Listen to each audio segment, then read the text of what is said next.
I was like, I can pull off a couple of chords. All I need is a few chords. And yeah, I'll just keep it real simple, real straightforward and easy. And that is where Lucero started, all those early songs. Amazing. I appreciate you doing this. Yeah, no, thanks for talking to me. Of course. I'm Adam, and this is about you and your journey in music, and we'll talk about the new album coming out. All right. Yeah, great. Sweet. Awesome.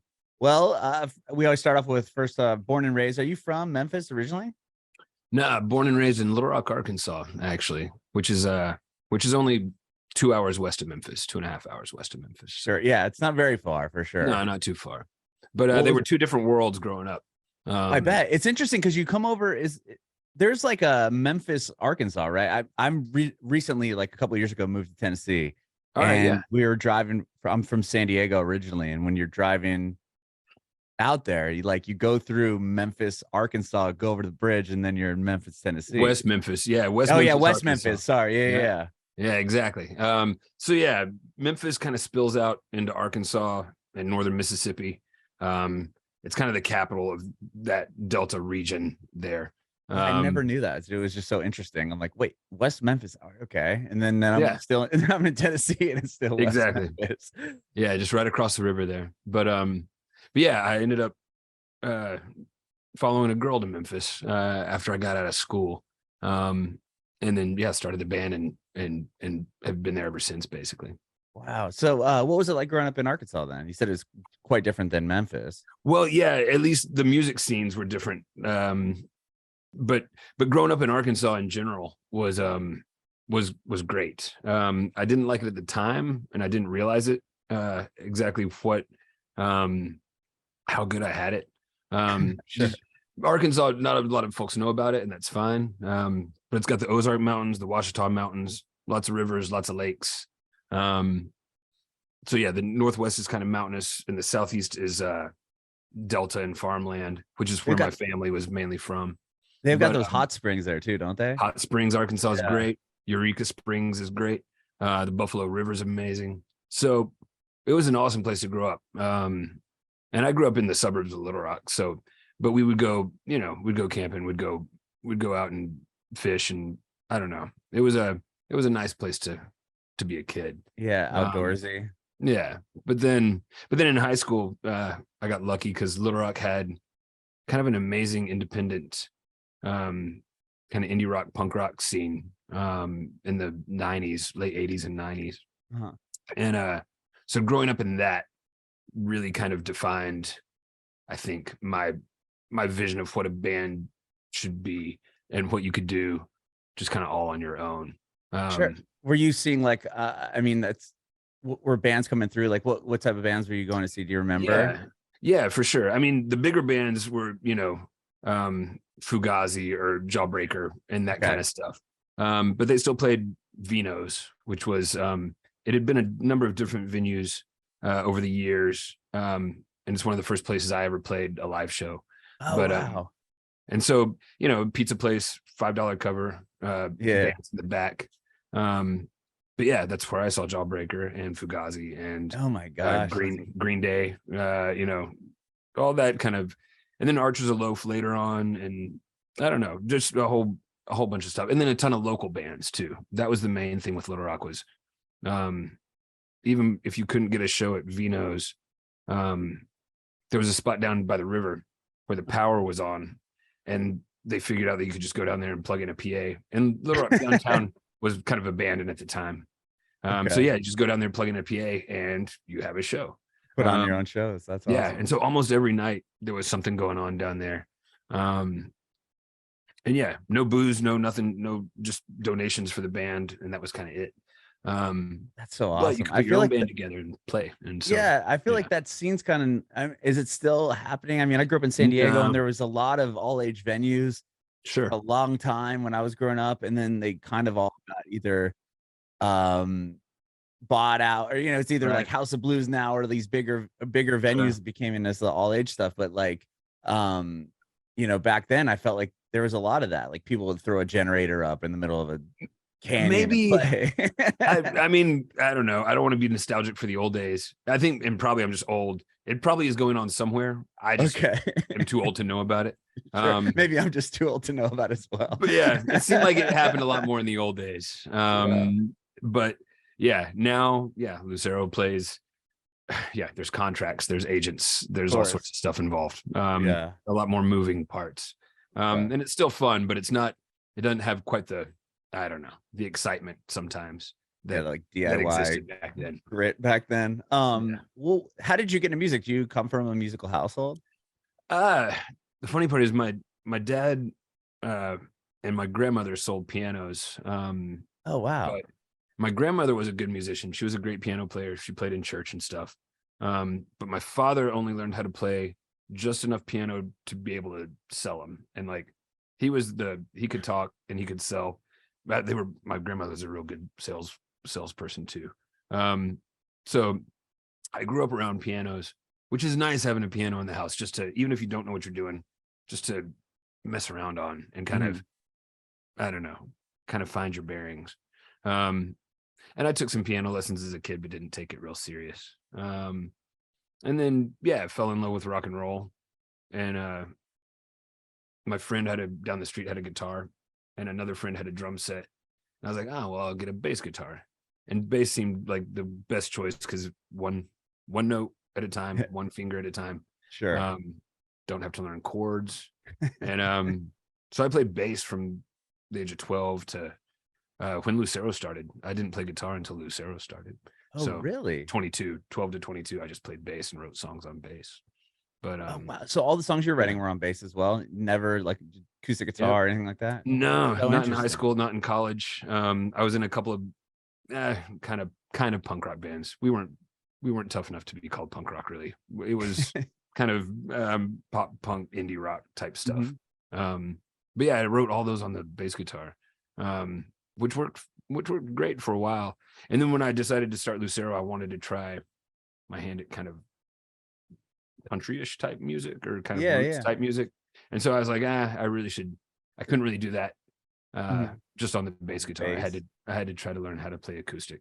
So I'm still not a great guitar player, but enough to make it.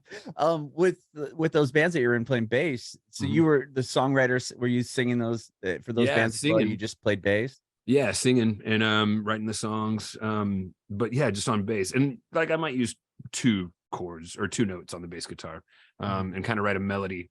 But yeah, it seems like from the time I picked up the bass guitar, I wasn't a great singer, but it just seemed like the easiest.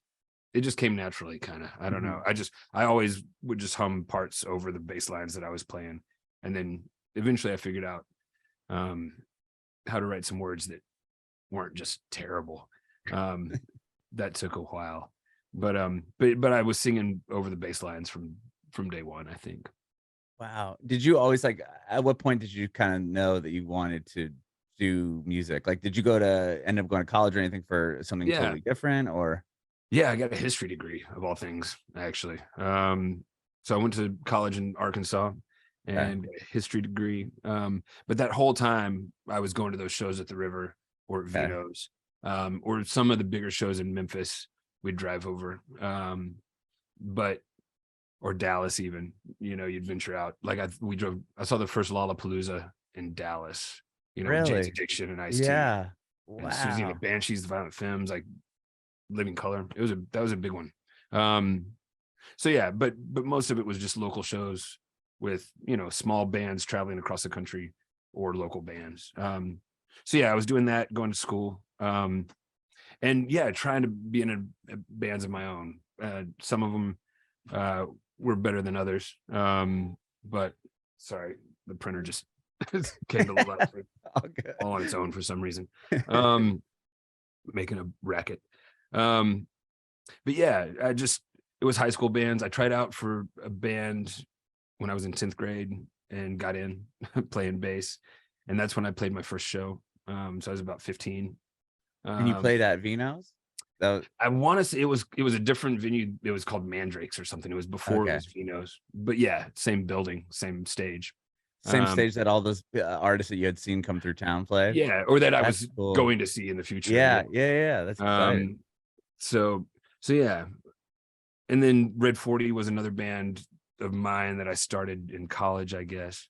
But yeah, that all kind of wound down when I moved to Memphis. And I would still went back and forth between Little Rock and Memphis all the time. But yeah, I ended up spending more time in Memphis and trying to start a band there. And that was Lucero, actually.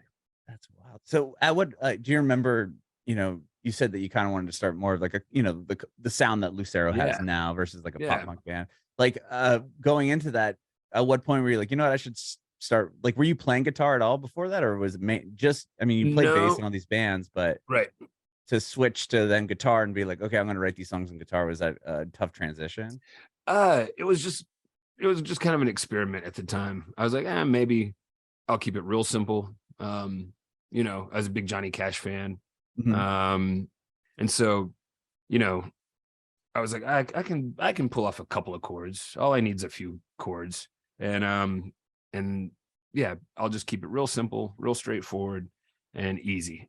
And that is where Lucero started. All those early songs, even the newer songs, are still pretty simple most of the time.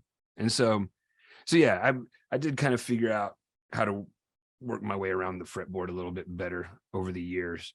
But it started off very rudimentary, I guess. When you first started it, did you kind of want to do more of like a singer-songwriter thing, or you always wanted to have a band together? I always wanted to have a band, actually. Okay. And I kind of knew I wasn't a good enough guitar player to pull it off all on my own. I knew I would need some other guys. I could maybe start with a simple guitar part, but I knew I would need to have some other elements in there to really sell it. And I always just like the idea of being in a band, like being in your own gang, kind of. And this gang of guys getting in a old van and wandering across the country. You guys are like one of the hardest working bands ever. I mean, I've seen you so many times, and we put in our time. I mean, it's the first time I saw you was in 2005, I believe. You played the Casbah in San Diego. Yeah, totally. And I've seen you a handful of times after. I think all of those shows were at the Belly Up, maybe. And I think I saw you guys at, maybe you played like, did you guys play that Kaboo festival in Del Mar? That rings a bell. I remember seeing your name on the lineup, and I was just like, oh my gosh! I was telling my wife, I'm like, they're at Kaboo, like that's just such an interesting. We've done all sorts of we've done all sorts of crazy stuff, from the smallest bars to the most legitimate. We've done Coachella and we've done Bonnaroo. And I remember you guys played Coachella not that long ago either. I mean, maybe it was a handful of years ago, but it's longer than you think. The COVID kind of screwed me up. COVID was a black hole of. So it's been a number of years, but I had no idea how far it would go. And it started with that kind of romantic idea of, the American rock and roll band and getting in a tour van and just booking your own shows and hitting the road. And that's exactly what we did. And it was a whole lot of fun. And we had adventures, and it was, I don't know. I think it lived up to my romantic kind of dream. I don't know, just sleeping on floors, and I was gonna say you got living on $5 a day, and just having that, like, the longevity of the band and being able to tour as much as you have, that really is the rock star lifestyle, I feel like.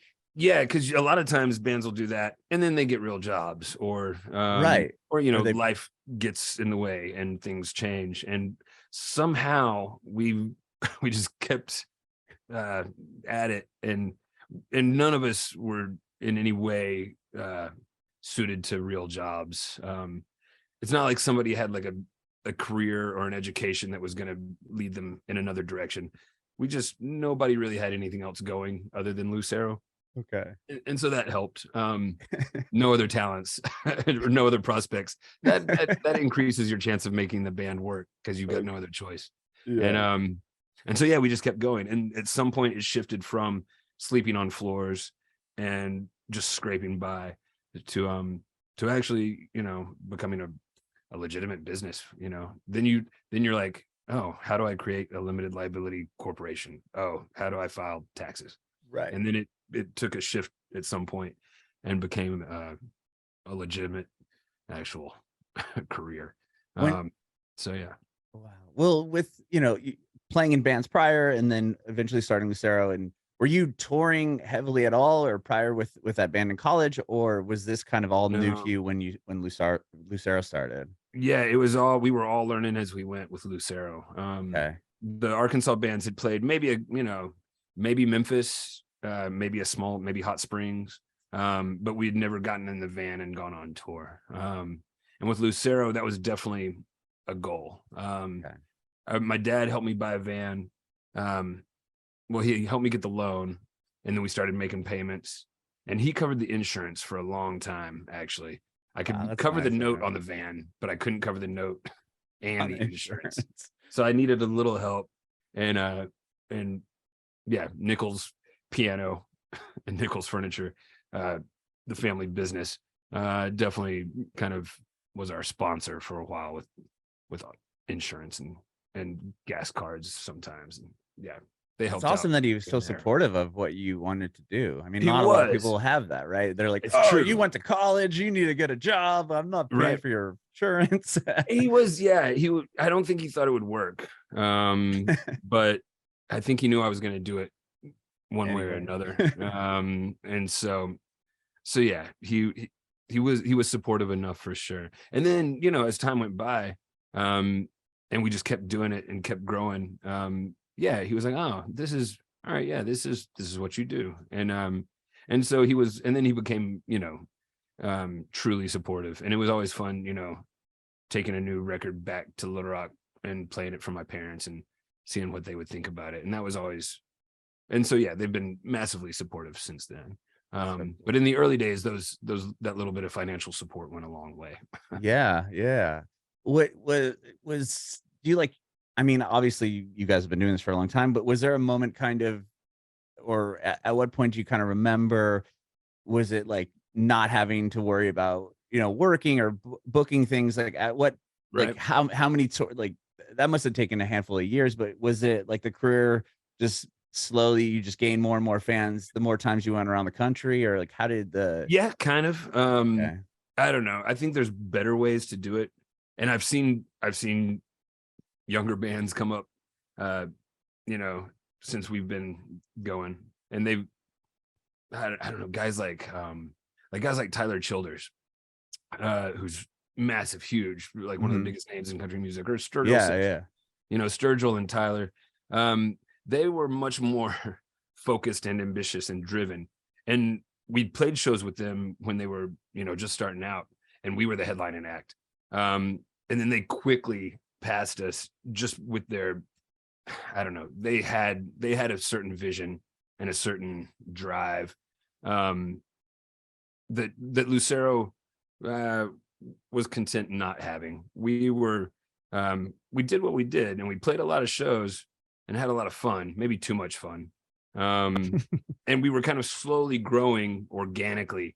But there was never a plan. There was never a vision of where it was going to go and what I wanted to achieve and what, you know, I want to be in the Country Music Hall of Fame, or I want to play, you know, this size, you know, massive venues.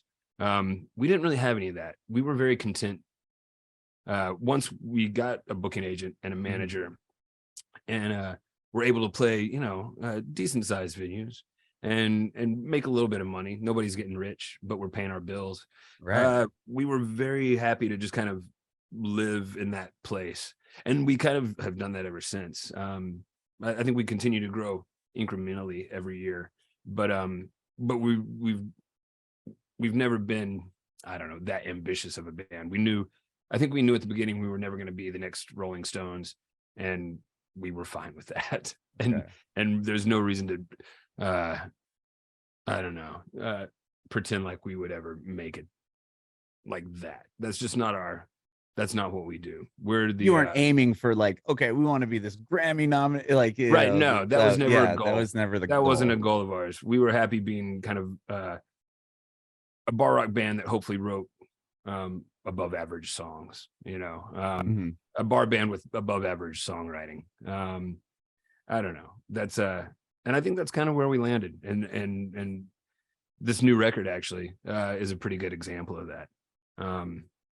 It's kind of an old school rock and roll record. It's like it's pretty straightforward. The songs are, with the last two albums, When You Found Me and Among the Ghosts, I was really kind of shooting for something more serious and a little darker. And I was gonna say there's definitely a change in the tone of the album when it comes in. And this one's just kind of fun. This one's just like more upbeat. Definitely more upbeat, more fast songs. And the lyrics, there's some good lyrics on there, but none of them are serious. It's more lighthearted. And it's just a fun rock and roll record. And they've been fun to play live. We've started, we just got back from a 3-week tour with a guy named Justin Wells. Oh, he's a great, I've had him on my show before. I like him a lot. He's such a nice guy. Yeah, he's a really cool dude. He would win the crowd over every night. But and so we were playing 4 or 5 of the new songs each night, and they're just fun to play. And that's kind of the spirit of the new record. It's just kind of bar band, fun rock and roll. I mean, I understand what you're saying when you say bar band. Obviously, you guys are much bigger than a bar band. But when you go to your shows, you guys make it feel like everyone's kind of there in a bar just having a good time. I mean, your shows are always so fun. Like, I remember, just the most recent time I saw you guys at the Belly Up, that was probably like maybe 2018 or 19. It was like before the pandemic. Right before the pandemic. Yeah. And just every time I go to your show, it's like, it's such a crowd sing along. Everybody's having such a good time. Those are the good nights. Yeah. And that's nice when that happens. And I think we'll be back at the Belly Up real soon, actually. I saw that you guys are doing a tour at the Belly Up. I'm in Nashville area now, so I'll have to catch you. I think we'll be there too. I'm not sure when. You're playing there on Saturday or a week from Saturday. Oh, yeah. We're doing a record release show. Yeah. I'm going. I'm excited about that. Hell yeah. We're playing Grimey's in the afternoon, and then the end, like a tiny little record release show at the end. Oh, you are? I didn't know if I saw that you're playing the end after that. I was gonna go to the Grimey's show. Grimey's, yeah. I think we're doing both. Who knows? I don't know. I'm not sure how you get into the in-store. I think maybe you have to buy a record from the store. I don't know. I'm not sure. Okay. And then the end, we'll see. I remember that place being pretty tiny. It is small. Could be sold out. I don't know. I'll have to look at it. I didn't realize. That's cool. Yeah, I did see. I'll have to figure out the record thing because I pre-ordered the album, but not through them. Exactly. And I'm like, so those people can't come to the in-stores, and management's like, well, no. I'm like, that doesn't seem fair. And they're like, well, oh yeah, there's so many rules. Yeah, it is what it is. Whatever. But we'll see you one way or another. That's cool. That's so cool that you guys are doing that too. I love that. I love going to in stores in San Diego. A lot of people would play like M Theory or some of those record stores there. And I saw that you guys are doing that. I was like, oh man, that's rad. So I'll have to just do a little deeper digging on how to get in. So it's going into the 2018 album, like when you kind of went a little darker on Among the Ghosts, like did you like going into that? Did you kind of, I don't know, I wouldn't say fear, but like, were you concerned at all, like with how people would receive the album that were, fans from a long time ago, or did you just not even think about that? Not too much. We'd kind of been, I don't know, every album we do always seems to kind of shake up somebody. Of course. No matter what direction we go, it's not the direction everybody wanted us to go in. And really since kind of way back, we had a record called 1372 over in Park, and that was the one with like a bunch of horns on it. Yeah. Pedal steel. Like we were a 9-piece band for a while with that record and the next Women in Work record. And that was kind of, I don't know, that was kind of our first real where we were really pushing our own boundaries kind of. Okay. And it was those songs I'm a big fan of those records still. We still play a bunch of those songs with or without the horns. Mm-hmm. But and so since then, I feel like every record's been a slightly different experiment. We started with the horns on 1372, and then with Women in Work, we kind of pushed it even further with kind of a more, I don't know, almost Memphis soul kind of vibe on some of those songs. And then with the next record, I only played acoustic guitar on All a Man Should Do, and we kind of, everything kind of got a little more subdued. And there were a few horns on there, but it was starting to go in that more serious direction of Among the Ghosts. And with Among the Ghosts, I think I was just so happy with it. I felt like I'd kind of, with all those 1372, Women in Work, All a Man Should Do, I just been kind of going full steam ahead and just kind of going with the flow. And with Among the Ghosts, I feel like we captured something that was, I don't know, maybe a little more personal, something that I'd actually wanted to achieve. Like I'd kind of set a sound in my head, or I had a set sound in my head, and we actually kind of hit the mark on that one. Yeah. Was there more like intentional? Was there like do you remember if there's like a reason behind that, or at what moment you're like, it was I more, think I'm gonna go with this? I think it was just more like the stuff I liked listening to, which I don't know, is always mainly, I guess, at heart, I'm just kind of a classic rock guy. But that record to me had some of that kind of, I don't know, some of that Tom Petty, I don't know what else, that moodiness that some of that kind of classic rock has to it. I think we captured some of that on Among the Ghosts, and that's still my record. If somebody was like, I've never heard your band, I would give them that record. That would be the one that I think that's a good starting place for Lucero. Oh, interesting. Was there a particular song on that album you'd be like, you should listen to this one?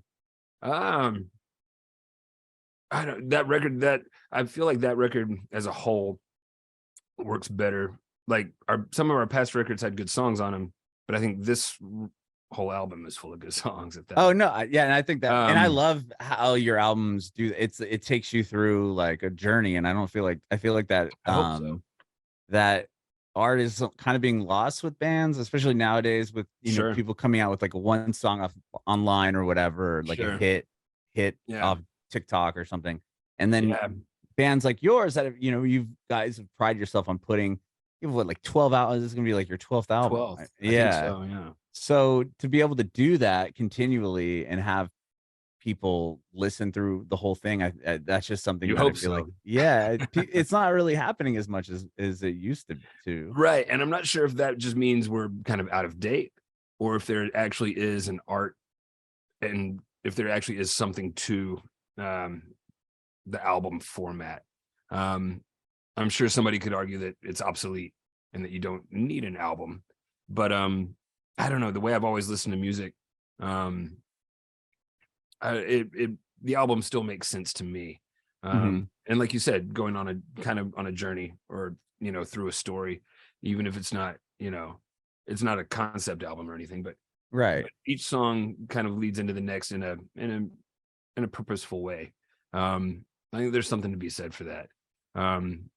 So we might just be old fashioned, but no, I don't know any other way to do it. I completely agree. I was on the radio for like I don't know, 17 years, and I programmed radio stations, and I love the fact that that's what I love, is because like there's a reason why Cover Me is number 5 on Among the Ghosts. Like you didn't just start, it wasn't like, okay, Among the Ghosts is the first song I wrote, and then Bottom of the Sea, and then Word Just Keep. It was like you had to sit there and strategically lay the songs in where like you're programming, like a DJ set or something. And for example, but I think it does. I don't know if most listeners would ever consciously be like, oh man, it would have been better if this song was 3rd and this song was but 7th. You did that, right? But, I mean, laying them out. Yeah, but once you hear it, I don't know, it might, the work you put into arranging a record, it might just make it flow. It might be the difference between somebody starting at song 1 and finishing at song 10, as opposed to listening to the first 3 songs and then skipping around, or just turning the record off. If it has the right flow to it, the goal is to get them to listen to the whole thing straight through. Sure. Which is in the old days, especially, that's how I listened to music. You just put in a tape and it would play side A and side B, or put on the vinyl and you listen to the whole thing. And and the good records were the ones where every song was the right song for that moment. Right. And so that's kind of the goal that we're still shooting for. I'm sure we would be more successful if we did TikTok singles, but it's beyond us. We're just too old.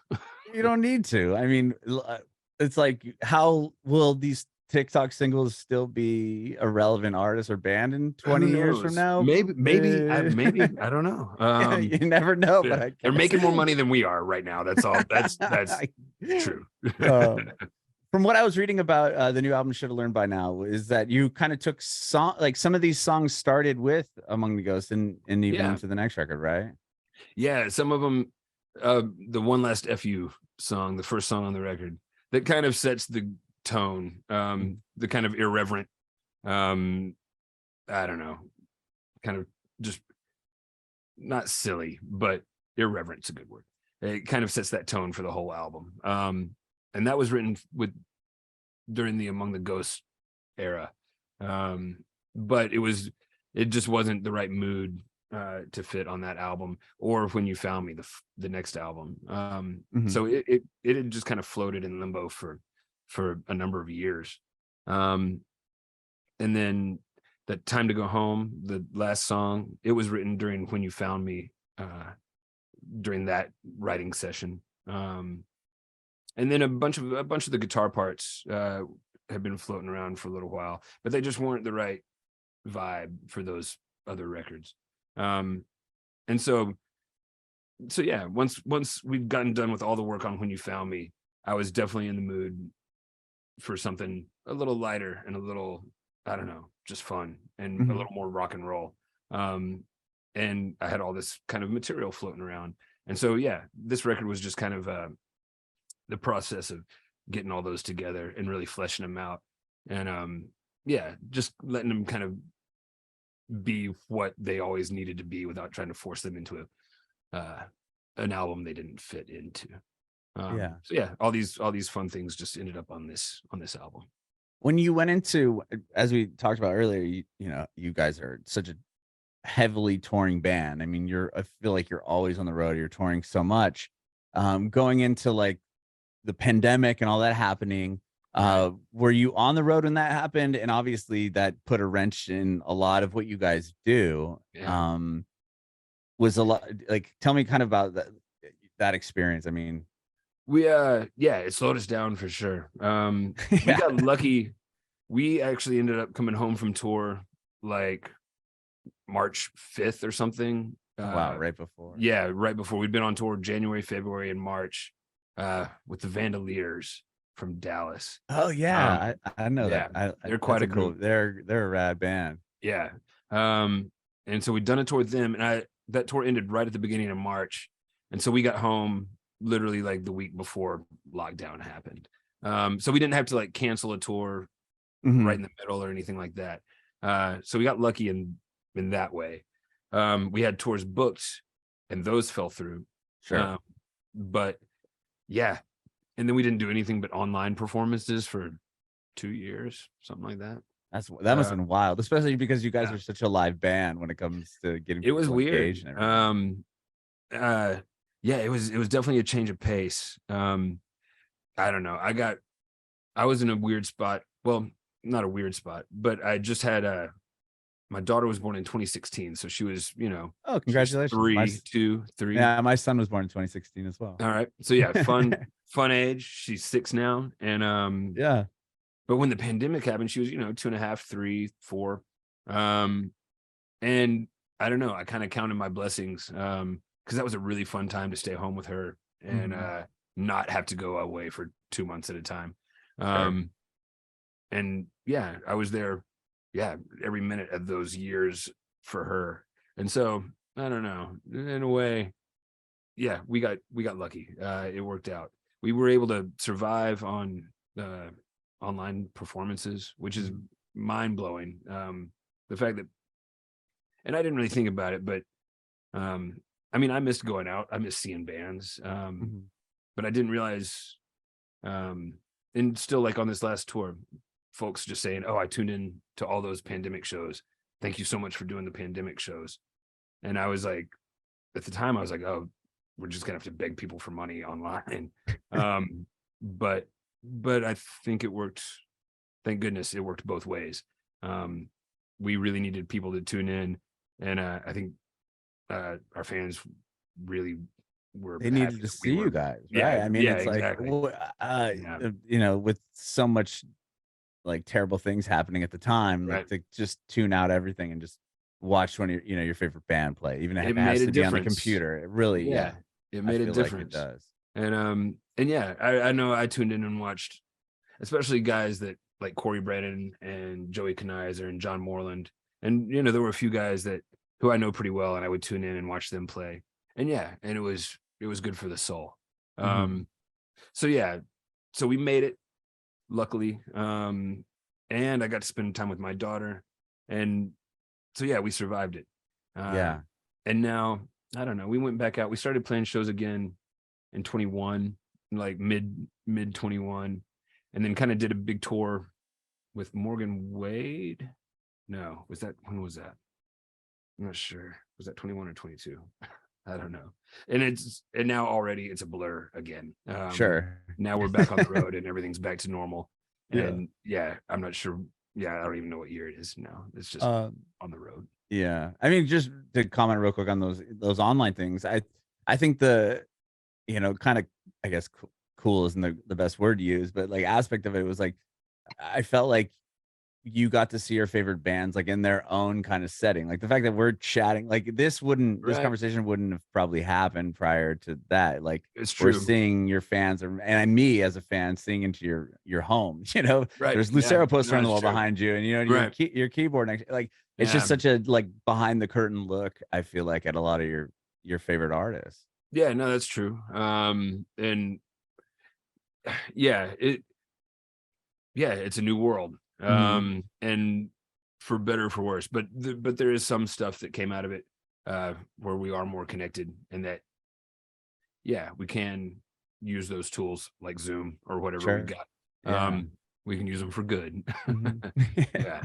So yeah, it's When I don't know. Yeah. No, for sure. Like when it came to When You Found Me, was that a record you started working on during the pandemic? Like did a Yeah. lot of those songs come out of that? And you Yeah. feel like that album would have been different if you weren't stuck inside for a year It's and a a good question. half? It's a good question. I might have gotten, yeah, that one might be, because yeah, I wrote it all in this room, basically in this basement office room, and without the guys, like, and I kind of built up the demos, um, in a more isolated way than most records are written. Usually, I'll have some parts and I'll take them to the guys, and then we'll kind of flesh them out together. Whereas this was written pretty much just all on my own. And so I think the record might suffer from that kind of insulation. It might be too insulated, and might be a little too, I don't know, inside my own head. It was definitely a pandemic record. I got the stuff together here, emailed the guys the songs, and they kind of listened to them and learned them a little bit. And then we went into the studio for a very limited amount of time, and we were wearing masks in the studio and the whole 9 yards. And so it was a very, yeah, kind of claustrophobic environment to make the record. Yeah, and then we all went our separate ways again once it was done. And then you've got this album, which there's a lot about it that I love. I think it's an amazing record. Thank you very much. Coffin Nails is such a great song. I mean, all my life. We play that one every night. Yeah, those are my two favorites off the record, but I love the whole album. Yeah, it was, I think, I don't know. And who knows if we would have been out in the world and like done a proper, tour when the record, we didn't even tour when the record was released. We did an online show when the record was released. And so I'm not sure if those songs would have, because the crowd is such a big part of it. Yeah. And you kind of figure out which songs work once you start playing them live. And without giving those songs a chance to really, you know, be road tested. Mhm. I don't know. I think the album might have kind of suffered from that a little bit. And so I don't know, that we'll see. We'll see in time how that record ages. But yeah, it's definitely a pandemic record, for better or for worse. I don't know. Yeah, like I said, there's things on it I really like, but it's such a personal and kind of introspective record. I'm not sure how it fits into the Lucero catalog overall. But I wouldn't, I mean, I we'll wouldn't see. have noticed, you know what I mean? Like All right, coming cool. from a fan, like I just think it Well, sounds good. like a great record. Good. No, yeah, I know you've obviously have definitely the real personal experience with the whole thing, but like if I wouldn't have guessed that, I was just Right. that's why I was curious. Well, good. Um, yeah, Well, no, that's and fine then then. Don't listen to me at all then. but with that and going into the new album, was that done more in the traditional sense? Yeah, Like, it so is was. When You Found Me the only record that you've really had a chance, like, had to do in that way, where it's like, Yeah, okay, this masks and, or I'm not the mask, but just like the more, the you know, isolation. isolation, right? Yeah, where I'm just kind of where I spent so much time with those songs kind of all by myself before I brought them to the band. And that's what made that one unusual. And Mhm. maybe I don't know. Um Having that input from the other guys, um just on like small things, even just like when you play it for the guys and just seeing their reaction, and then I'll kind of self-edit things, and I don't know, just having the band's involvement um from the earlier stages, I think is beneficial. Mhm. Too much time on my own gets a little too dangerous. Sure. I think that's for But anybody. yeah, exactly. But yes, the new record, all this should have learned by now. Yeah, it was kind of a back to basics, back to the old school style of doing things. Mhm. Where I basically had the songs, but then we kind of went into the studio and we just kind of played them until they became Lucero songs. Um, and so yeah, I didn't do a whole lot of working out all the guitar parts or working out bass lines, a little bit here and there, but um really this was just kind of us getting together and seeing what the song needed. Mhm. uh and so yeah, and the songs, like I say, they're more lighthearted, a little more straightforward, not as complex as the songs on When You Found Me. um and yeah, so it was just kind of a fun record to go in and just kind of bash out. Mhm. um and that's not a bad thing, that's a good thing. Right. um and so yeah, I was real happy with where this record ended up. That's awesome. And would you like how many of the songs, like if you were to be able to guess or no, just that were from kind of those earlier sessions? Like at what Mhm. did you have a handful of them? Because I'm sure you've written, you know, thousands of songs, and then like how do you know which ones I don't you're know. like, this is good. Like I want to keep this one around. You know what I mean? Right. Like I think this will work on something coming up here. Well, I definitely had One Last FU, and I had Time to Hmm. Go Home. And I kind of was seeing that as the first song on the record and the last song on the record. And so I just had to fill in between One Last Okay. FU and Time to Go Home. And so then I had a few different guitar parts. I can't remember. Well, I had Buy a Little Time.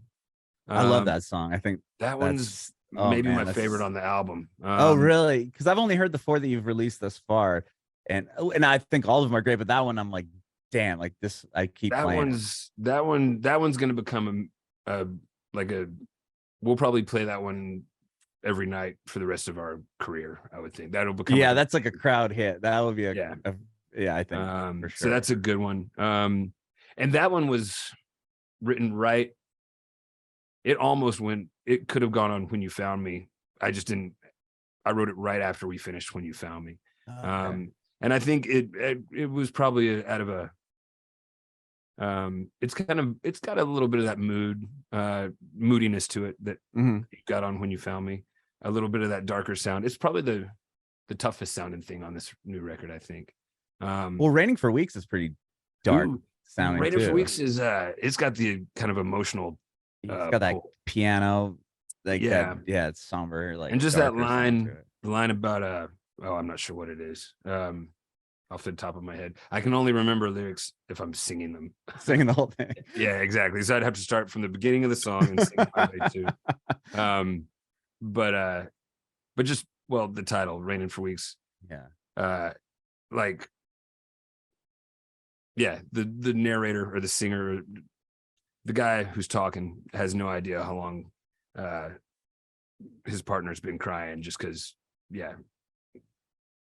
it's been raining and he hasn't really been paying attention to what he's been doing, maybe. And there's unintended consequences to his actions that he was totally oblivious to. And yeah, I don't know, I think that song sums that up in a really short, nice, short, sweet kind of way. So yeah, that's one of the more emotional songs on the record. And By Little Time is one of the tougher songs. And yeah, One Last FU is one of the kind of goofier songs. But it kind of just kicks out like really upbeat. It's got a certain attitude to it. Attitude, that's a good word. Attitude. It's got an attitude. Which I like. And yeah, there's some of that in Lucero, but it's rare. But it's great having it on this record. And then as always, I had some other guitar parts. I had the guitar part for At the Show and Nothing's All Right. And then while I was working on those and trying to write lyrics and stuff, I came up with I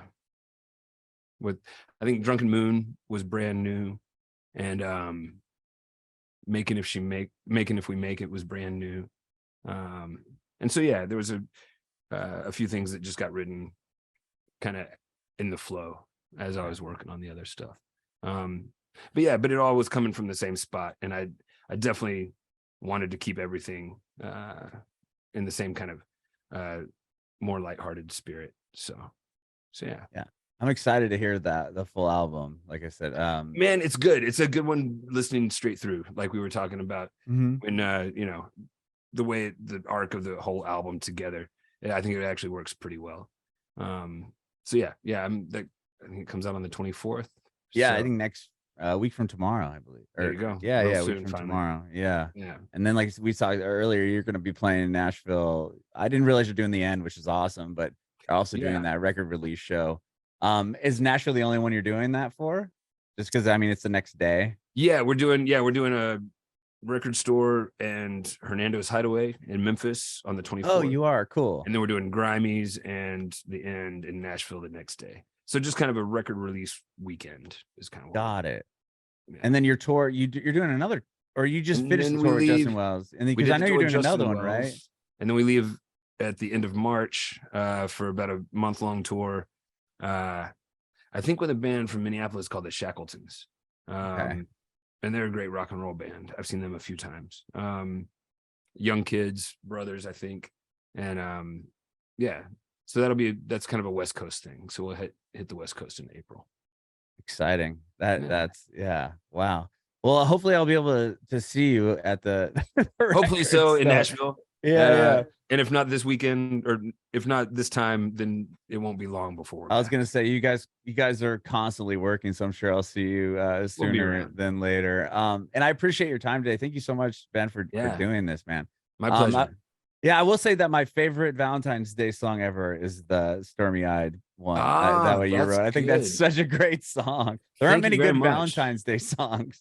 I got lucky with that one. Yeah, I wrote that for like an Amazon single or something, and they wanted a Valentine's Day song, and they needed it in like 2 weeks or something. And I was like, all right, let me see what I can do. And Izzy had just been born, and she had gray eyes, and so that's where that all came from. Wow. Kind of wrote it for her. And I got lucky with that one. I play that one at solo shows a bunch. If I'm doing a solo acoustic show, I'll usually play that one. So thank you very much. No, I love that song. Are you doing any now that I have a couple more questions? I'm sorry. Are you doing any more solo records? Working on one. Oh, you are? I've got like 2.5 songs, kind of. So we'll see.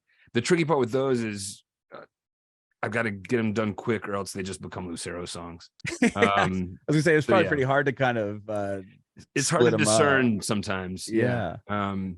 Like I did the Blood Meridian record, The Last Pale Light in the West, and that was Mhm. easy because all the songs were based on that one book. When I don't have a, I don't know, criteria like that, sometimes it's hard to discern what should be a solo song, what should be a Lucero song. Mhm. Which I haven't done a solo album since 2009. Yeah. So I was like, maybe I can figure out, maybe it's time. So we'll see. But yeah, working on it. We'll see. That's awesome. And then just another quick question, because I didn't realize that your brothers who did Mud, like I think that's a great film, and then a bunch Yeah. of others. Do you still work with him, like as far as like writing songs for films that he's working on? Yeah, and actually he made a film called The Bike Riders, Mhm. which we have a song on Nobody's Darling. Yeah, I It's was gonna called say you Bike have a Riders. song on one of the 2000. I Mhm. think it's on the record. I saw you tour in Oh, 2005. yeah, that's right. That's that year. And so yeah, he just finished that. He's actually editing it, and hopefully that'll come out this fall. Cool. Will Yeah. that song and others be on the soundtrack? Or I you don't know think yet, I think or in the film? he might use that in the closing credits, maybe. Oh, killer.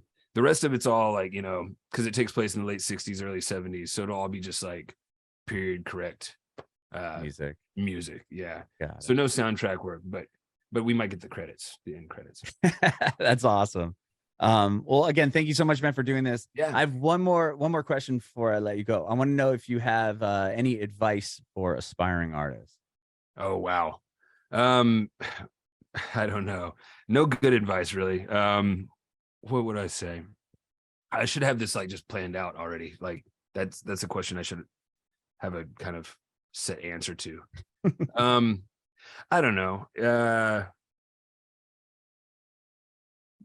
The one thing that we did right was just we never stopped. Like we just kept going. So persistence, I guess, would be the reason Lucero is able to pay the bills today. Yeah, there were numerous spots where we could have called it quits. But yeah, we just kept at it with a kind of stubbornness that paid off in the end. So yeah, be stubborn, I guess, is my advice.